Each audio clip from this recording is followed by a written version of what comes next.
Pork adobo ang aking niluto ngayong lunch. Pork adobo yan, guys. Talagang pinakuluan ko yan, guys.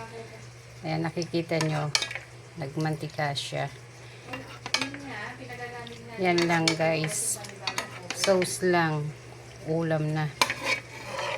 Yan, guys. Luto na yan. Pork adobo. Yan ang gusto ko, guys. Sa parte ng baboy, yung may taba. Hindi talaga ako, guys, kontentong kumain ng baboy kapag wala talagang taba. Alam yan ng mga anak ko na hilig ko talaga taba. Yan, guys.